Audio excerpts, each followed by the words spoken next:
Greetings. I'm Mr. Grimreaper 2 with the one and only Dark Knight 97, and welcome to another edition of Rip from the Silverscreen. If y'all guys see on your screen, the picture looks a little different. Usually I would have another lightning that I would use, but I decided to change it, for a better look. But we'll see how it looks. We'll see what y'all guys think about it. I'm gonna change the look again when I do the alien one, my alien review today too. So, anyway, we're gonna go through the 1982 classic film Poltergeist.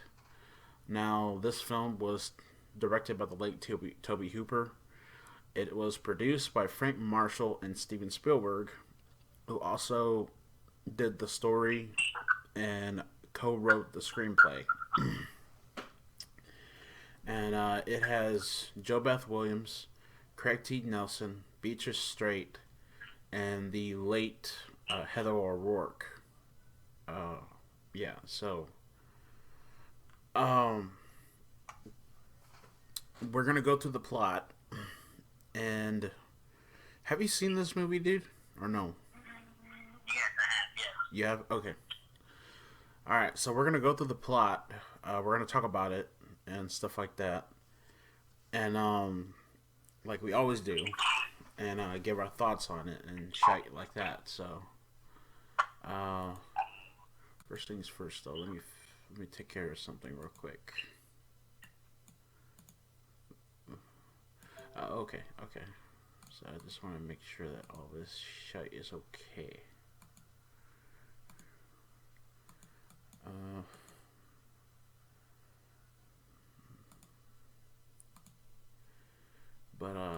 Yeah.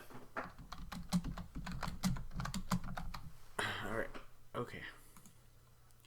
Alright, I just want to make sure that everything's alright with my shit. So, but anyway. Alright, so, that in mind, let's get started here. Stephen and Diane Freeling live a quiet life at an Orange County, California planned community called Cuesta Verde, where Stephen is a successful real estate developer and Diane looks after their children Dana, Robbie, and Carol Ann. Carol Ann awakens one night and begins conversing with the family's television set, which is displaying static following a sign-off. The following night, while the Freelings sleep, Carol Ann fixates on the television set as it transmits static again. Suddenly, a ghostly white hand emerges from the television, after which there is a violent earthquake. As the shaking subsides, Carol Ann announces, "They're here." Oh gosh. Bizarre events occur the following day. A drinking glass of milk spontaneously break. Silverware bends and furniture moves of its own accord. I'm starting to remember my childhood. Shit. Oh gosh. The phenomenon seemed benign at first, but quickly began to intensify. That night, a gnarled backyard tree comes alive and grabs Robbie through the bedroom window. While Stephen rescues Robbie, Carol Ann is sucked into a portal that appears in her closet. The Freelings realize something supernatural has occurred when they hear her voice, emanating from the television set that is tuned to an empty channel. A group of parapsychologists, ghost hunters, from the University of California, Irvine, Dr. Les, Ryan, and Marty, come to the Freeling house to investigate. They determine that the Freelings are experiencing a poltergeist intrusion. No shit. They discover that the disturbances involved more than just one ghost. Stephen also finds out in exchange with his boss, Louis Teague, that Cuesta Verde is built where a cemetery was once located. Ugh. After Dana and Robbie are sent away for their safety, Lesh and Ryan call in Tajina Behrens, a spiritual medium. Tajina states that the Ghosts inhabiting the house are lingering in a different sphere of consciousness and are not at rest. Attracted to Carol Ann's life force, these spirits are distracted from the real light that has come for them. Tajina then adds that there is also a dark presence she refers to as the Beast, who has Carol Ann under restraint in an effort to use her life force to prevent other spirits from crossing over. The assembled group discovers that the entrance to the other dimension is through the children's bedroom closet, while the exit is through the living room ceiling. As the group attempts to rescue Carol Ann, Diane passes through the entrance tied by a rope that has been threaded through both portals. Diane manages to retrieve Carol Ann, and they both drop to the floor from the ceiling, unconscious and covered in ectoplasmic residue. As they recover, Tajina proclaims afterward that the house is now clean. Shortly thereafter, the Freelings begin the process of moving elsewhere by packing up their belongings. During their last night in the house, Stephen leaves for the office in order to quit his job, and Dana goes on a date, leaving Diane, Robbie, and Carol Ann alone in the house. The Beast then ambushes Diane and the children, aiming for a second kidnapping by attempting to restrain Robbie and Diane. Robbie is attacked by a clown doll in his bedroom. And Diane is attacked by an unseen force that moves her up the wall and over the ceiling in her room. The unseen force drives Diane into the backyard, dragging her into the swimming pool. Skeletons surround her as she tries to escape, but she manages to climb out of the pool and make her way back into the house. She rescues the children, and they eventually escape to the outside, only to discover coffins and rotting corpses erupting out from the ground in their yard and throughout the neighborhood. As Stephen and Dana return home to the mayhem, Stephen confronts Teague after realizing that that rather than relocating the cemetery for the development of Cuesta Verde, that dumb son of a bitch merely had the headstones moved and the bodies left behind. You dumb son of a bitch. The Freelings flee Cuesta Verde while the house implodes into the portal, to the astonishment of onlookers. The family checks into a hotel for the night, and Stephen rolls the the TV outside into the walkway, thus ending the very first Poltergeist film. Okay, so I want to talk about this, if I could. Now, of course, you guys know there was a remake in 2015 there was a remake of this movie. We were going to talk about we're going to talk about that sometime soon. And we're going to talk about the other movies. Next year, we will do Poltergeist 2. But yeah, I want to talk about this. So, of course, you guys know, I'm a real huge fan of Steven Spielberg and stuff like that and all that. This movie, when I first watched it when I was a kid, it scared the dog shit out of me when I was a kid. And here's something else that I did not know about it. Here's something else that I had no clue that was going on. In the movie, there was real corpses, real bodies that were used in the making of this film. Oh gosh. You didn't know that shit, did you? No, I didn't. There were real fucking corpses. Real corpses. Real bodies that were found during the making of this movie.